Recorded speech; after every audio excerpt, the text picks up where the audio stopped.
Trading volume is back to where it was 18 months ago. The market isn't cold, it's just waiting for a direction. South Korea's 31 crypto cards are starting to compete. Choose right and save money. Choose wrong and get cut.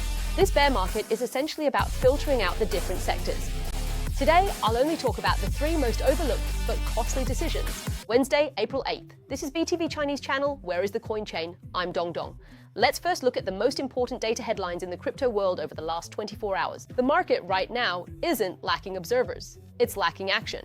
Every move is repetitive, and everyone is waiting, afraid to make a move. As a result, trading volume has been dropping steadily.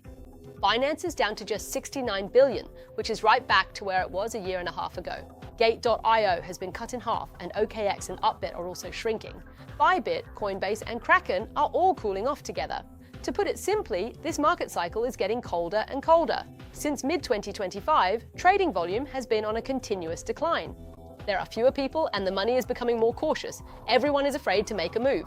Until macro and geopolitical risks are cleared up, the first instinct for capital isn't to make money, but to avoid losses. So, everyone is staying away. But interestingly, the quietest times in history are often when things are about to change. When no one is trading, it actually suggests the market is brewing something big. So this current low volume looks quiet, but it's more like the calm before the storm. It's actually the time when you should be watching most closely. For the past 6 months, Bitcoin has been fluctuating, but it's not that no one wants it. It's just that the money isn't coming in. On-chain data makes it very clear. STH/SOPR has been consistently below 1, meaning short-term players are mostly exiting at a loss and the market is cooling. Also, the Coinbase premium has been negative, showing that US institutions have little interest in entering.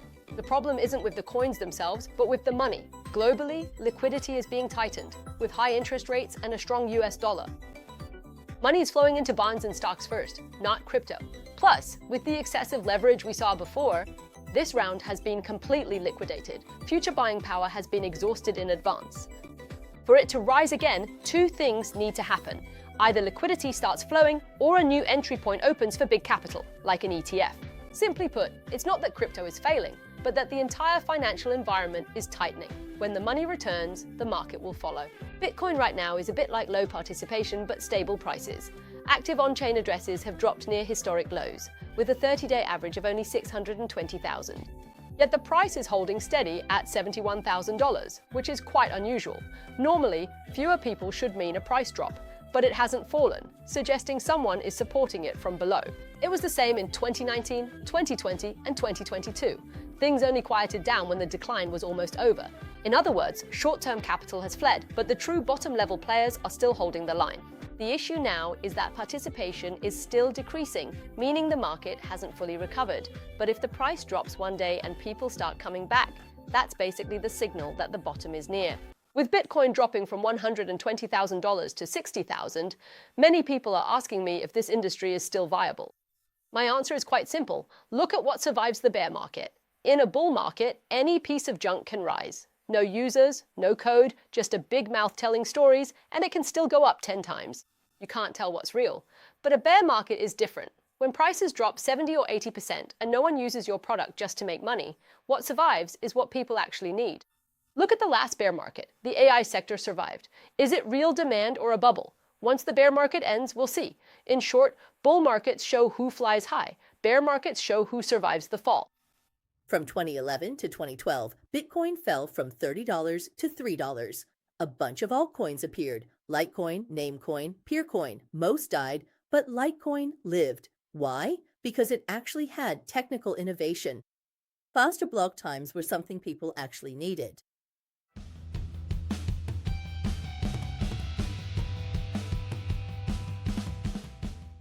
From 2014 to 2015, Bitcoin fell from $1,000 to $200. Then the Silk Road incident happened and the market suddenly realized, oh, anonymity is useful. Zcash and Monero blew up. Why? Because there was a real demand for privacy.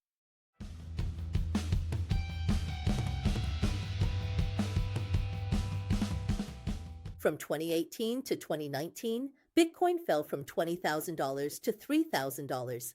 This is the cycle I'm proudest of. DeFi projects were quietly building, Maker, Uniswap, Compound. No one believed in these projects back then, but they were accumulating users and liquidity. Why? because they were answering one question. Besides speculation, what else can blockchain do? The answer is finance.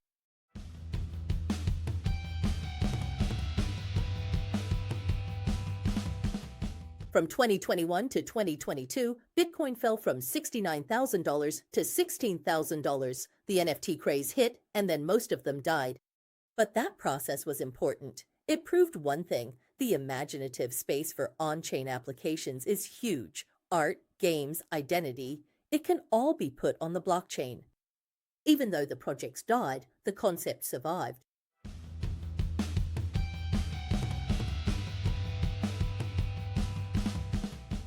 Now in 2023 and 2024, we're facing the same question again. What's the next use case? The answer has become AI.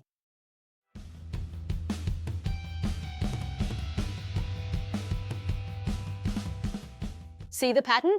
In a bear market, the closer a sector is to real demand, the higher its survival rate. If it survives, look at why. Is it real demand or just a new story? A real sector is still used even when there are no stories to tell. The current AI plus blockchain phase is right here. No hype stories, but people are actually building. On-chain AI agents, automated trading, prediction markets, their future depends on whether they can survive this bear market. It's still early. If it survives, it's real demand. If it dies, it's just another bubble. South Korea is playing a big game with payment cards in the regulatory gray area. This March, a Korean bank partnered with Crypto.com. They're using foreign tourists as a testbed, paying with USDC stablecoin and getting 5% cash back. Later, Binance Pay, Daniel, and a bunch of others followed suit. BC Card and Coinbase are also testing it secretly. On the surface, they say it's to serve foreigners, but in reality, they're just staking their claim early. Once the Korean Won stablecoin is legalized, it'll take off. For us ordinary people, we can indeed benefit, but if you choose the wrong card, you'll be the one getting fleeced. Today, let's take a closer look at what's actually different about these cards. Retail investors should look at three things when choosing a crypto payment card: fees, exchange rate spreads, and rewards. Fees are the biggest trap. Don't be fooled by cards advertising 5% rewards. With fees for deposits, withdrawals, and trades, 3 to 4% is actually eaten up. In the end, only 1% is left. The exchange rate spread is also key. Spending USDC to get Korean won might cost you another 2 to 3%. However, Binance Pay can reduce this loss because it supports many different currencies. As for rewards, they sound the most attractive, but only if the user can actually receive them. Some platforms have limits on reward amounts, time, and withdrawals. If these conditions aren't clear, the rewards are just empty promises. So your selection logic is simple. Factor in all three and choose whoever has the lowest actual cost. Don't be misled by a nominal 5% reward. There are already 31 crypto payment cards competing. Latest data shows daily transactions in January were nearly 60,000, a 22-fold increase from late last year. What does this mean? It means users are becoming more rational, competition is intensifying, and rates will become more transparent, truly benefiting consumers. I haven't used them all, but the most convenient one I've used is MePay. It has the lowest fees, no hidden charges, and meets our daily spending needs. Topping up phone credit or buying snacks is a breeze. Most importantly, it helps prevent your card from being frozen. This isn't our channel speaking for any brand. We're sharing based on actual data and our own experience. From Jack Dorsey's Bitcoin adoption plan to CZ regaining narrative control, Bitcoin is shifting from an investment to a daily tool. A big opportunity is here. Can you seize it? Jack Dorsey recently did something that seems simple but is very interesting. Through his company block, he launched the BTC.day project. He poured $1 million into a BTC faucet. This means ordinary people can earn Bitcoin rewards just by completing a few simple tasks. How does BTC.day work? 3 steps. Step 1, download the app or visit the website. Step 2, complete tasks like watching educational videos, sharing content, or inviting friends. Step 3, get Bitcoin rewards directly in your wallet. How much each person gets from that $1 million depends on the number of participants. With 100,000 participants, it's $10 each. With 500,000, it's $2 each. This strategy is just like Alipay's 10 yuan new user bonus or Venmo's referral rewards. Jack Dorsey is the man who switched tracks right after Twitter to lead Block in 2021. Starting with mobile payments, he moved the card reader from the bank counter into the phone. He's not just doing payments, he's rewriting the money circuit. Square for merchants, Cash App for individuals, crypto as the base. It's all about controlling the money gateway. Looking at his trajectory, you'll see the most formidable thing isn't the tech, but that he knows where the money is going. Square first solved how merchants collect money, Block started on how to pay with Bitcoin, and with BTC.day, it's down to how everyday people use it. Simply put, it's a full integration, from collecting to using, from institutional players to total participation. This isn't just 3 steps, it's a pre-planned roadmap. He's focused on one question: how do we get everyone to actually use Bitcoin? So back to the internet. I believe that the internet will have a native currency. Really? It'll have a native currency, and I don't know if it's Bitcoin. I think it will because... So Jack Dorsey isn't just throwing money at marketing. He's using the BTC.day project to answer a fundamental question. How do we turn Bitcoin from a rich person's investment into a payment tool that everyone can use? The answer is using incentives to lower the barrier, letting Bitcoin flow naturally to the masses. Next, we'll see what payment apps Block launches. Truly making this Bitcoin spendable cash, that is the real truth behind the entire strategy. If you view Changpeng Zhao's book, Binance Life, as just a founder's autobiography, you're missing the bigger picture. The true value of this book isn't about how someone built a giant, but about a person who was once at the industry's center of power. After pleading guilty, going to prison, and resigning, how does he write himself back into history? For years, the narrative on Sieves and Binance came from regulators, media, and rivals. This time, he's chosen to tell it himself. This isn't just a memoir, it's a reclamation of the narrative.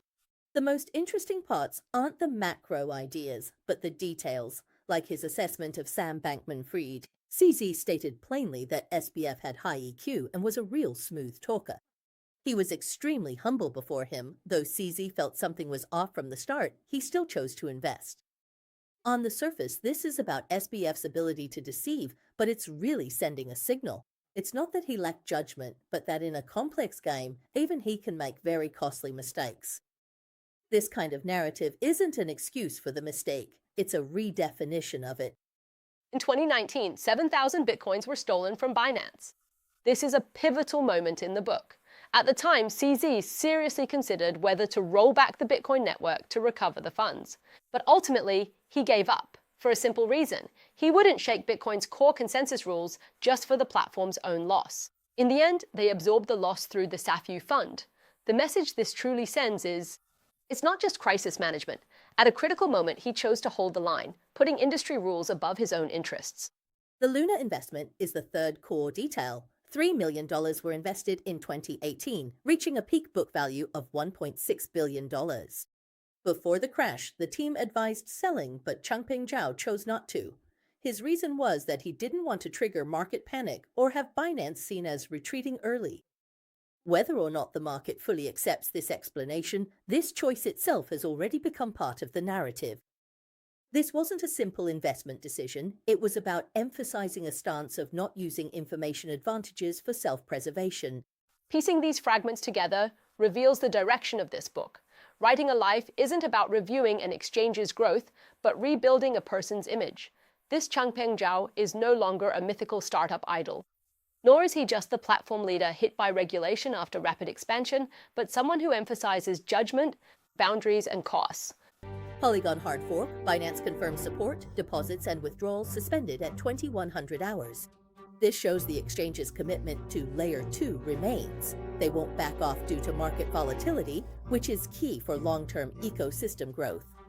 It shows the industry is still bullish on Layer 2's future. Fidelity's FETH saw a single-day outflow of 48.21 million, and BlackRock's ETHA followed suit. Institutional interest in ETH has clearly dropped, while Bitcoin spot ETFs are still attracting capital. Currently, institutional vision for ETH's utility isn't as clear as it is for Bitcoin. The FDIC released a draft requiring stablecoin issuers to clarify reserves, redemptions, and capital with a 60-day comment period. Stablecoins moving from a gray area to transparent compliance is very beneficial for building confidence across the entire market. It's good long-term. A 0xV whale opened a $6.26 million crude oil long position in late March. With the US-Iran ceasefire, oil prices plunged, leading to 2 rounds of liquidation and an $8.53 million loss. No matter how rich you are, you can't beat geopolitics. Leverage is always a double-edged sword. Even big players have to take the hit. Swims rose 50% daily, net up 20.5%, punch up 11%. Meme coins are just a magnifying glass for market sentiment. They skyrocket when things are good and crash when they're bad. This rebound is just a relief. Don't get sucked in. The risk always outweighs the reward. Friends, stop fantasizing about waiting for an opportunity. That's just a placebo for the average person. The real rule of the professional world is that opportunity only recognizes results, not emotions. If you're not ready, it'll pass right over you without even pausing. All your current procrastination, hesitation, and waiting is just giving your spot to someone else. By the time you figure it out, others will already be on stage. Remember this, opportunities don't just come to you. You force them out through sheer strength. If you're not tough enough, the world will be especially tough on you. All right, that's our deep dive for this episode. Our channel always focuses on core narratives and value discovery in the digital asset space. If you agree with our logic, feel free to stay updated and turn on notifications. To access a higher level of research analysis, you can also follow our advanced channel. From Monday to Friday, we share in-depth reviews of market cycles, capturing certainty within the trends. We'll see you tomorrow.